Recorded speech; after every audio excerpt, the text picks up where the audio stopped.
Magandang umaga po sa inyo, magandang tanghali, magandang gabi. Magandang araw po sa inyong lahat.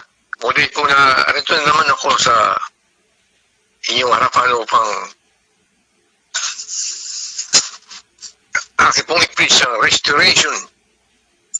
Part 3 na po ito ng restoration. 1 John 3:8. The reason the Son of God appeared was to destroy the works of the devil. This is to remind you that the bottom line of our preaching is John 4 verses 22 to 24. Pinaalala ko lang sa inyo sapagat kung po babalik itong aking mensahe sa inyo. Dahil para po alam niyo kung paano ko kayo sumamba. Nasabi po rito sa John 4:22 to 24, ganito they worship what you do not know. We know what we worship, and now is when the true worshippers will worship the Father in spirit and truth. For the Father is seeking such to worship Him.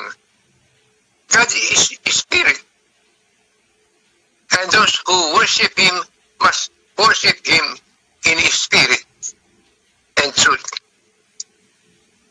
Sumasamba raw kayo, pero hindi nyo alam kung sino inyong sinasamba. Paano kayo makakasamba kung hindi nyo kilala sinasamba ninyo? Kaya nga po, from the beginning up to now, kinakailangan pong masundan po niyo ito, ang aking message nito.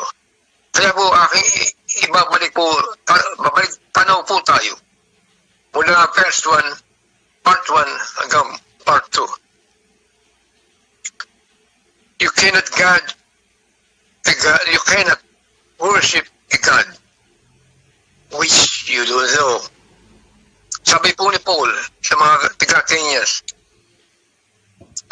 as I walk around and look carefully at your objects of worship, I even found an altar with this inscription, Lord unknown God. Tumasamba ro taga-Athenians na hindi kilala ang Diyos. Paano nasasamba ang Diyos na hindi kilala? Wala kabuluhan po lahat yun. Kinakailangan makilala niyo kung sino ang Diyos na inyong sinasamba. The God who made the world and everything in it is the Lord of heaven and earth and does not live or dwell in temples built by hands. Hindi na po siya tumitira sa templo o simbahan na gawa lamang ng tao.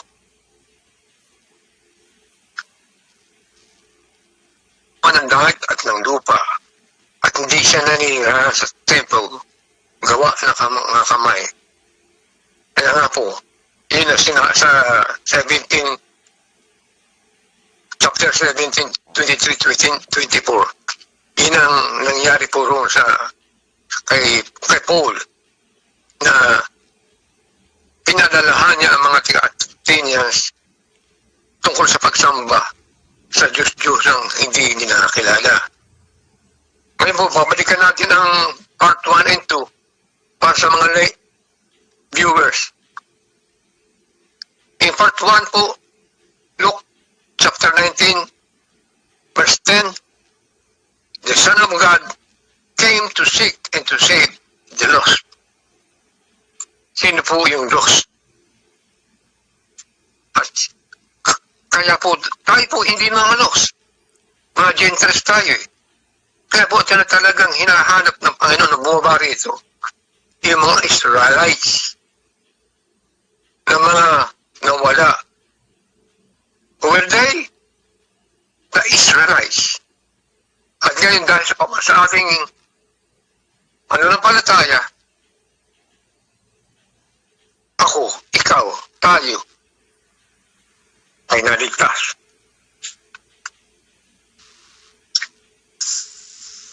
Ito pong nung mawala yung maputol sa sanga, yung mga Israelita,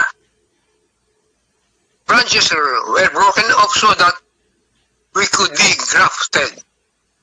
Romans chapter 11, verse 19. Because of their transgression, salvation has come to the Gentiles, has come to us.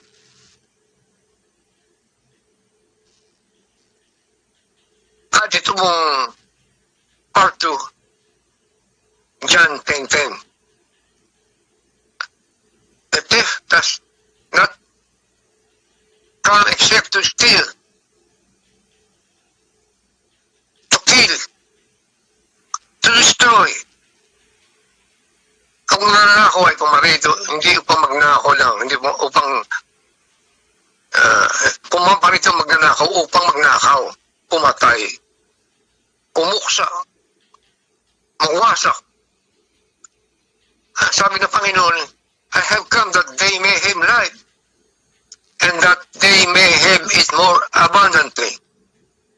Subalit ako'y pumaparito upang magbigay ng buhay at ng lalong kasaganaan. Yun po sa English version ng King James. Pero sa ating po, Tagalog version, ang naroon po ay hindi kasaganaan lang. Wala rong lalong kasaganaan lang. But sa English, upang magbigay ng buhay at lalong kasaganaan.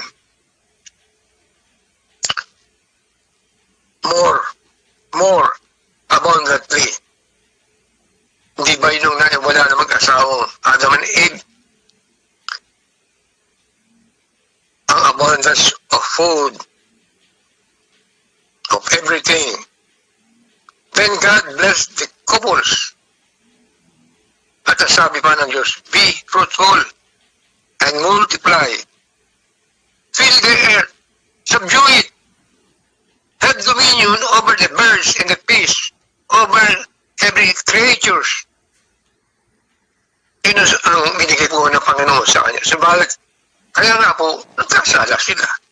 Kaya pinalabas sila sa paraiso at binantayan ng isang cherubim ang paraiso.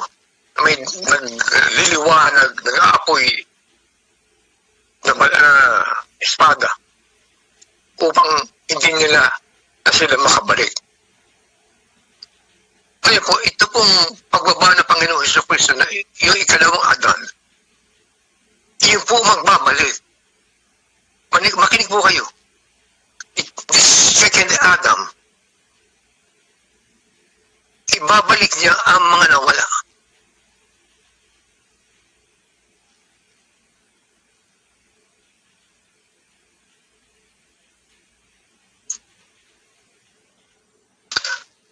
Kaya po nung dumating yung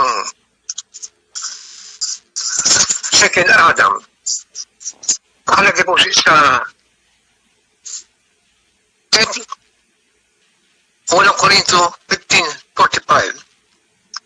It is written, the first Adam became a living being, and the last man became a life-giving spirit. Ang Panginoong Jesucristo naging isang life-giving spirit. Yung una living being lang. And as we have borne the image of the man of dust, we shall also bear the image of the heavenly man.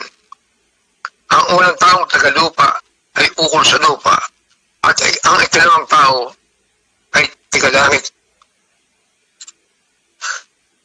Ito po ang ating supporting verse. Kung paano ang ginawang paglibaka, pagwasak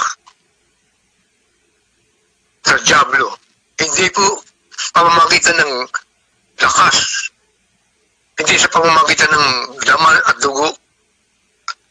Ang sabi po rito sa Ephesians 6:12, we do not wrestle against flesh and blood, but we wrestle against principalities, against powers, against rulers of the darkness of this age, against hosts of wickedness in heavenly places.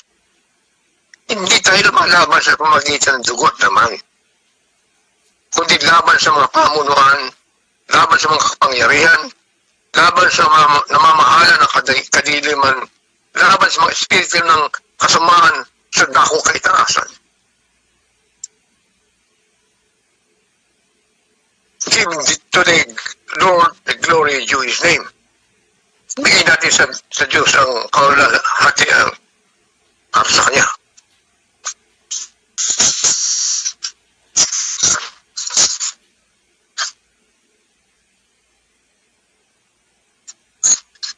Ito ang ginawa ng Panginoon.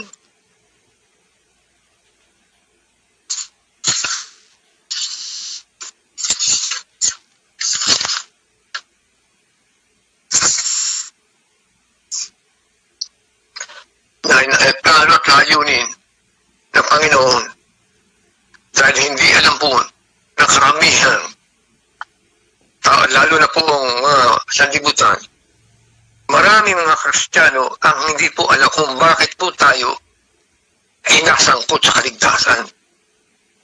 Makinig po kayo. Branches were broken off so that we could be grafted. Naputo lang ang sanga para po tayo maihugpong. Bakit tinutun ng Panginoon ang sanga? Because of their transgression, salvation has come to the Gentiles, has come to us. Romans chapter 11, verse 11.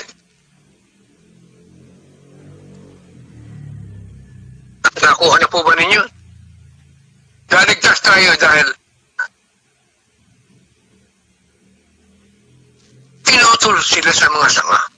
Yun po hindi natin alam. Kaya po, meron po akong binibigay sa inyong mga verses para malaman po natin kung bakit nagkaganoon. Sasabihin ng iba, bakit namatay ang Diyos? Bakit namatay ito? Dahil may plano po nga po ang Diyos. Ano kanyang plano? Nagkataon lupa ang Panginoon upang magkaroon kamatayan. Kapag itong ito'y bababa sa lupa na hindi mamamatay, paano ang plano ng Diyos? Paano masisave ang tao? Sa kanya kamatayan tayo ni-save. At sa pagputo ng mga ito sa mga sanga, tayo ay nakapasok. Kaya po ang plano ng Diyos. Ngayon, daputan sa part 2, ito po yung aking sinasariwa lamang yung mga nakaraan. Part 2, John 10:10. The thief does not come except to steal, to kill, to destroy. Ang magnanakaw ay pumarito upang magnakaw, pumatay, pangwasak. Walang gagawin iyan sa buhay natin, kundi dahil tayo image ng Panginoon.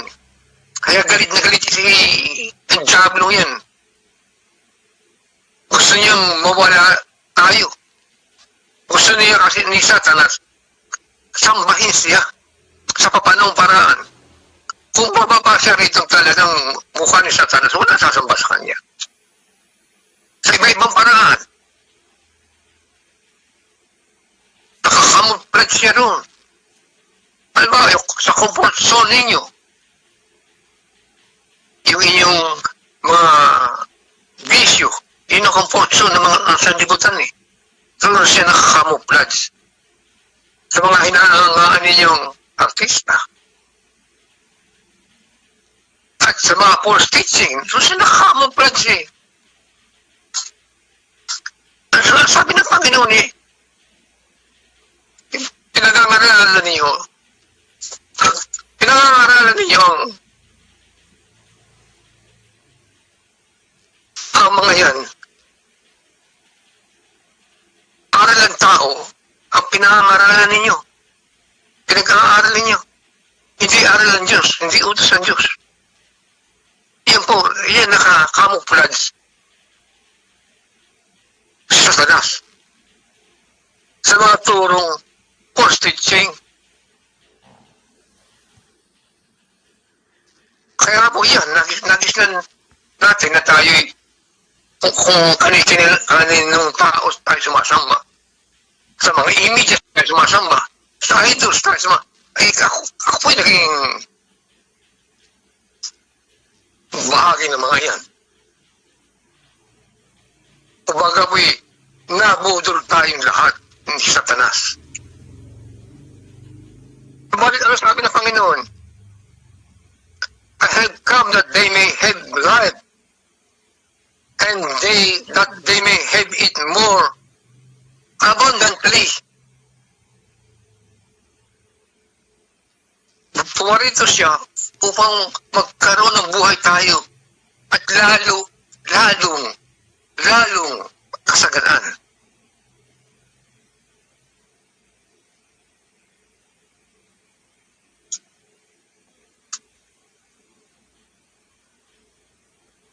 Ang sabi ko dito sa Genesis, ang abundance of food, ang wala nila. Then he blessed the couples, be fruitful and multiply. Fill the earth, subdue it, have dominion over the birds, over the fish, over every creature. Ganyan po ang nangyari. Sa akin po lamang idinidiin sa inyo ang mga pangyayari upang pumasok sa inyong espiritu ang plano at layunin ng Diyos. Ito po talagang kinakailangang balik-balikan ko yung naghahanap ng Diyos ng mga mananamba. At hindi po tayo makakasamba nang hindi natin kilala ang Diyos. Ang ginagawa natin, tumatabas tayo ng punong kahoy, ginagawang larawan, idols. Kinalulungkot ko po sabihin sa inyo ito, sapagkat ako'y naging bahagi po nito. Pero kinakailangan palang magising mamulat ako sa katotohanan sa mga napapakinggan ko, sa mga binabasa ko. At ang katotohanan nga po'y nung mabasa ko sa Biblia, yung katotohanan iyan. At sakala ko ako naniwalang matagal tayong niloko ng mga Pariseo. Hanggang ngayon may mga Pariseo pa. Hindi ba nyo lang? Hindi ko na sabihin ko sino mga Pariseo yan. Mga false teachers. Sorry. Pero kinakailangan sabihin ko katotohanan. Sapagkat baka ako'y masisipan ng Diyos. Bakit hindi mo itinuro sa kanila ito? Ito ang iyong mandato. Makasabi sa akin. Kaya, wag magalit ang Diyos. Ang ibig sabihin, kung magalit naman kayo sa akin, dapat kayong maniwala sa naririnig niyo upang kung kayo magising sa katotohanan, ay maniwala kayo, katulad na nangyari sa akin. Galit ako sa mga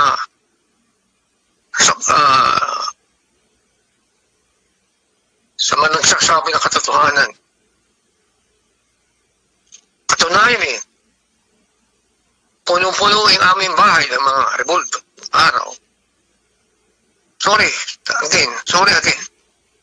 Kung nalulungkot kung masusugatan ko ang inyong mga puso. Subalit, kailangan magising kayo sa katotohanan. Alam po ba niyo kung anong style na sabi ko na sa inyo ng pakipagyera ng Panginoon? Jesus is waging war against the devil. He's waging war. Sabi ng Panginoon, ulitin ko sa itong chapter ngayon ng part 3. The reason the Son of God appeared was to destroy the works of the devil. He is waging war against them. Ang sabi ng Panginoon, the ruler of this world has nothing in me. The prince of this world has no hold on me. Kung bakit marami, nung una isa ako sa mga takot sa mga demonyong yan. Dahil, pinakalangan rin, pagkakalaan kung sino siya. At pagkakalaan natin kung sino ang Diyos na ating naglilingkuran. He has nothing in me, sabi ng Panginoon. He has no hold on me. John 14:30. Ito ang unang sagupaan ng Panginoon at ng Diablo. Makinig po kayo kung paano style ng pakikilaban ang ginawa ng Diablo. Ito po ang ating supporting verse. Ulitin ko. We do not wrestle against flesh and blood, but against rulers of the darkness of this age, against host of wickedness in heavenly places. Hindi tayo lumalaban sa pamagitan ng dugo at laman. Hindi laban sa mga pamunuan, laban sa mga kapangyarihan, laban sa mga namamahala sa kadiliman, laban sa mga espiritu ng kasamaan sa dakong kaitasan. Nakinig po kayo sa sagupaan, unang sagupaan ng Panginoong Hesus at ng Diablo. Hindi po ito we wrestle not against flesh and blood. The Holy Spirit led Jesus into the wilderness. Bakit? Dinala ng Holy Spirit ang Panginoon sa wilderness. Bakit? To be tempted by the devil. Ang unang Adan, tinukso rin. Pero napatukso siya. Ang Panginoon hindi po napatukso. Ano sabi ng Diablo sa Panginoong Hesus? If you are the Son of God, kung ikay anak ng Diyos, command these stones to become bread because you are hungry.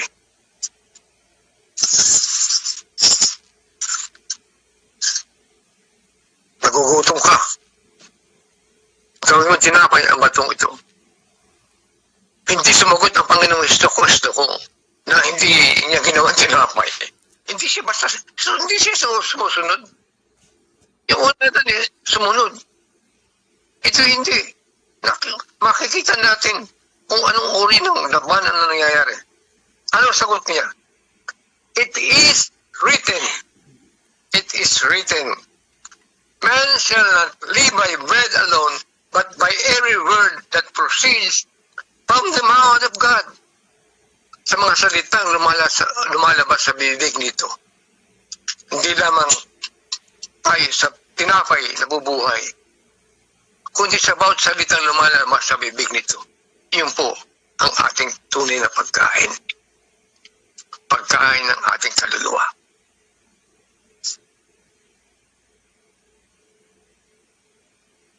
Nagsimula niyang wasakin ang gawa ng Diablo. Unlike that first Adam na pinalawanag, paliwanag pa siya sa Diablo ng mga sinabi ng Panginoon sa kanya. Huwag kakainin. Pero natukso siya, kinain pa rin niya. Yun po ay talagang putas yung pinagbabawal. Hindi yung katulad ng ibang paniniwala, ng maraming paniniwala, na ang ginawa ng mag-asawang ito ay sa sex. Hindi po. Ginawa ng Diyos na lalaki at babae upang magpakarami tayo eh. Bakit gagawin din ng mga nagpipilipit ang salita ng Diyos? Nagkasalaro si Eva at si Adan dahil nag-sex. Magbasa kayo ng Bible naman. Hindi po yun. Sa paglalabanan ng Diyos ang kanyang salita. Kaya nila lang tayo, sabi sa mag-asawa, magpakarami kayo, go and multiply, subdue the earth. Kaya nasagot ng Panginoong Hesus. Kaya nga, ipong unang Adan, sabihin natin natalo siya. Ano ang sagot ng Panginoon? It is written, man shall not live by bread alone, but by the word of God that proceeds from his mouth. It is written. It is written. Sinabi niya naman ng Diablo, if you are the Son of God, throw yourself down, or he shall give his angels charge over you. Tinukso na naman ng Panginoon. Siya'y maghahabi doon, magpatihulog ka. Sapagkat dinala ng Diablo ang Panginoon sa isang mataas na lugar. At siya muling sumagot ang Panginoon. It is written. It is written. You shall not tempt the Lord your God. Huwag mong tutuksoin ang Panginoon mong Diyos.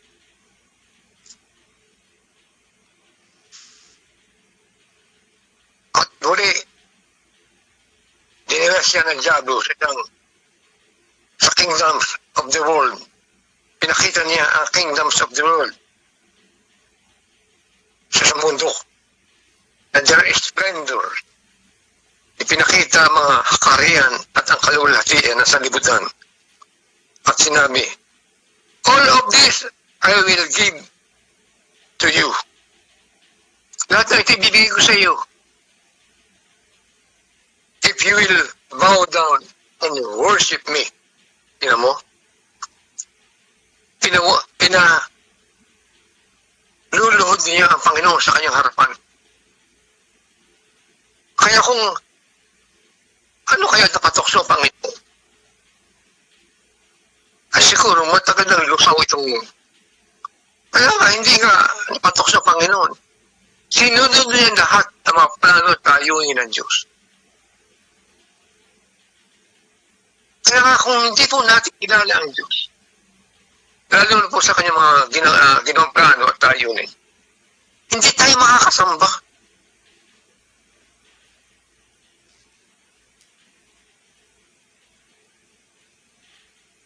If you will bow down and worship me, I will give this all to you. He was offering every kingdom of the world and their splendor. Si binatari siya pagkain na tukso na. Iyan po ang tukso na sa libutan. Umalis tayo sa ating comfort zone. Comfort zone ng mga Gentiles. Na nakakakilala na kayo sa Panginoon. At unti nyo nakikilala pa ang Panginoon sa pamamagitan ng inyong mga naririnig. Umalis kayo sa inyong comfort zone. Sapagkat yung comfort zone ang siyang magdadala sa atin sa impyerno. Nagtagumpay ba ang Panginoon?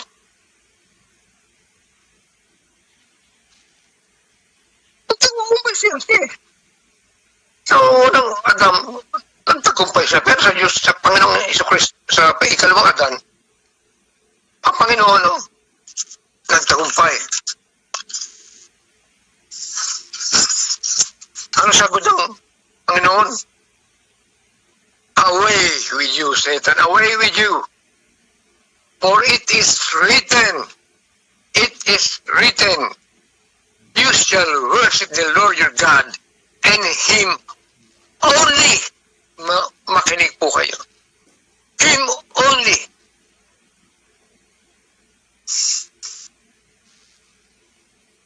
Ang inyong sasambahin. Him only you shall serve. Lumayas ka, Satanas. Iyong sambahin ng Panginoon mo ang Diyos at siya lamang ang paglilingkuran mo. Wala nagawa ang devil. And he left Jesus. And the angels came and ministered Jesus. At dumating ang mga anghel kasi pinaglingkuran. The first couple was outwitted by the devil, but the second Adam outwitted him. Dito nahayag ang kabubuan ng plano ng Diyos. The Spirit is Lord. The Spirit of the Lord is upon me. Yan. Lumantad ng tuluyan ng Panginoon sa Kristo. Sa Lucas chapter 4 verses 18 to 20. The Spirit of the Lord is upon me because He has anointed to preach the gospel to the poor. He has sent me to heal the brokenhearted. He has sent me to proclaim liberty to the captives. He has sent me to the recovery of sight to the blind, to set liberty to those who are oppressed, to proclaim the acceptable year of the Lord. Sumasa akin ang Espiritu ng Panginoon sapagkat ako'y pinahiran niyo upang ipangaral ang mabubuting balita ng mga dukha. Ako'y sinugo niyo upang itanyag sa bihag ang pagkaligtas, sa mga bulag ang pagkakita. Hindi lamang yung bulag literally, kundi yung bulag ang kaisipan. Yung mga naniniwala sa hearsay, sa Bible, hearsay, turo ng tao. Yan ang nilagay ng Panginoong Kristo. Naniniwala ka sa turo ng tao. Sa Mark chapter 7 verse 7. Ako sinugo niya upang ipangaral. Ako pinahiran niya. Itanyag ang pagkaligtas sa mga hindi naliligtas, sa bulag ang pagkakita. Bigyan ng kalayaan ng mga napi upang itanyag ang kalayang Panginoon. At marami na tayong nakitang ginawa ng Panginoon. Noon, maraming ginawa Panginoon. Yung panahon ng Panginoong Jesus. At maging sa ngayon, maraming ginagawang pagliligtas ng Panginoon. Bulag nakakita, bingi nakarinig, pipi nagsalita, pilay lumakad. Patay na buhay. At nangyari po itong ngayon, panahon ito. Because Jesus is the same yesterday, today, and forever.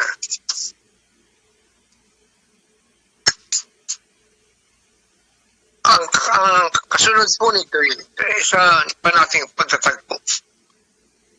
Sa next meeting natin, ang karugtong po nito.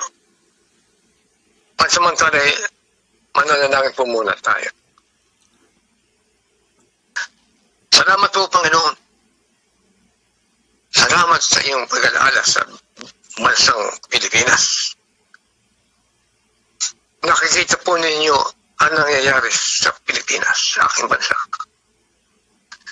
Maraming masasama na may minuno magmula sa taas hanggang sa kalilitang opisyalis. Pero may sinabi ang Panginoon sa kanila. Dahil sa iyong mga ginawa, because of what you did to my people, kahit buhay, binuhay niya ang apoy. Dahil sa mga ginawa mo sa aking bayan, ito ang mangyayari sa inyo, kalunos-lunos. Kung hindi kayo magsisisi, kayong mga gumagawa ang api sa aking bayan,